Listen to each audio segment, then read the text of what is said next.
Welcome back to 10 News Conference. We're talking to Lieutenant Governor candidates in Rhode Island. It's interesting because everybody who's a candidate has a whole lot of issues that they want to talk about, but the Lieutenant Governor actually doesn't have that many jobs.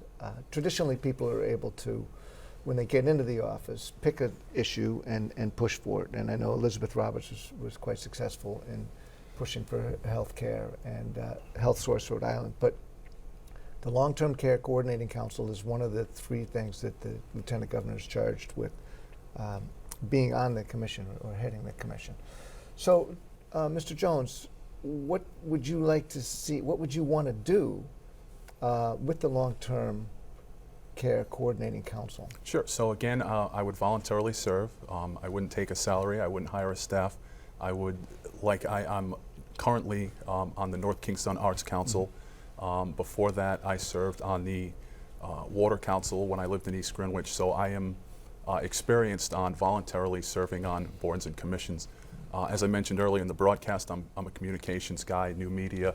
I would bring that aspect into promoting whatever the message was of the council as we came to a consensus as a whole, and kind of probably something you're going to hear from me that you're not going to hear from the other candidates. As an advocate for volunteerism, we have this great group of quote-unquote baby boomers who are going to live for years and years. We need to get them to stay in Rhode Island. We need to provide them with volunteer opportunities to help them stay active, to help them stay busy. So I would like to coordinate with getting people who are recently retired, who have these skills, who want to go out in the community and volunteer and make a difference. So I'd like to bring that aspect into talking about long-term care and recent retirees. Ms. Taylor, this is something near and dear to your heart. I know we heard from Mr. Gilbert a little bit about some of the issues facing people trying to care for elderly. Right. So I sat on the Long-Term Care Coordinating Council for the last 3.5 years as the State Director of Elderly Affairs. And this is really important work because it's an opportunity for the Lieutenant Governor really to hold the state agencies that perform the health and human services with 43% of the state budget accountable for their work, and to hold the system of nursing homes and assisted livings and home care agencies and group homes accountable for quality too. I want to clear up a misconception that you have, sir, on the nursing home quality in the state. We were just rated #1 in nursing home quality, which is really exciting for Rhode Island, where we're at the bottom for so many things. But we do agree that it's not as good as if somebody were able to stay at home. Well, if someone needs that serious level of 24-hour nursing, then it's important to have high-quality nursing homes. For someone who's in end-stage Alzheimer's, for example, you need that as the end of the continuum of care. But our whole system of long-term care is moving towards community-based care. This is the federal mandate, this is the state mandate, and that's what I did at Elderly Affairs. We ran the programs that supported people's independence and dignity in the community. And so we do need to focus on high-quality home care, good quality assisted living, and the caregiver support.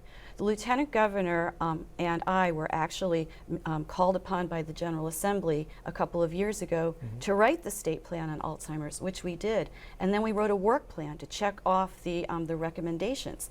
And we worked very hard to implement those recommendations in a way that cost the taxpayers nothing. For example, in terms of giving information to families and caregivers who are involved with Alzheimer's, the University of Rhode Island, in their George and Ann Ryan Institute for Neurodegenerative Diseases, is taking on the central web-based resource so that we can all find out where research opportunities are, caregiver support, care, and all of that. Mayor, where would you like to do with the Long-Term Care Council? Well, I think it's an important piece of the Lieutenant Governor's office, and I push back and say that's going to be plenty for a Lieutenant Governor to do, just based on the statutory areas that it's going to be involved in: emergency management, small business, and now long-term health care. I think the long-term health care is a financial puzzle as much as it is a service issue, and we as Catherine says, we do pretty well with the service in terms of providing the care. There's going to be an expanded number of people that are going to be needing that care, and there's going to be a shift clearly to community-based strategies.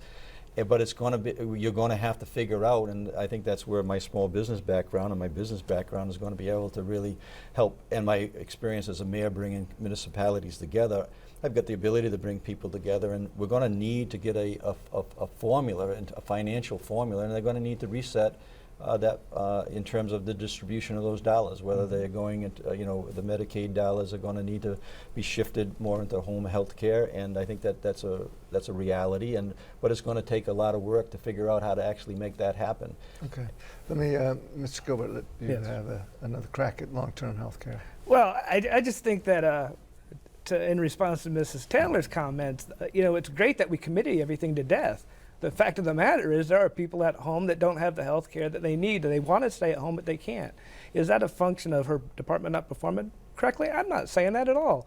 These are huge issues. Today, our bodies are outliving our minds. Today, we're spending 90% of all our health care dollars in the last 2 years of life.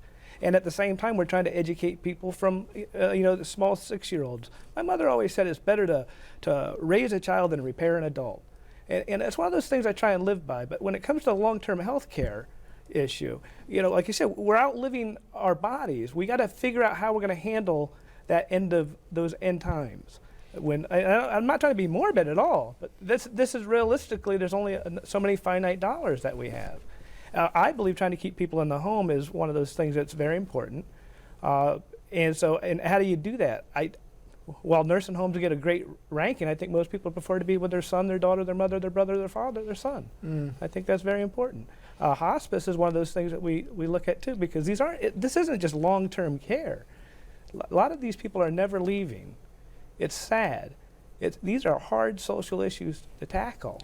All right, well, we've run out of airtime here. We're going to continue this discussion a little bit on the internet afterwards, but I certainly appreciate all of you coming in. 2 people who want to get rid of the office, 2 people who think that the office needs to remain, and For the next 4 years anyway. 4 people who believe in having a constitutional convention. Thanks very much for joining us. I'm Bill Rapley. That's 10 News Conference.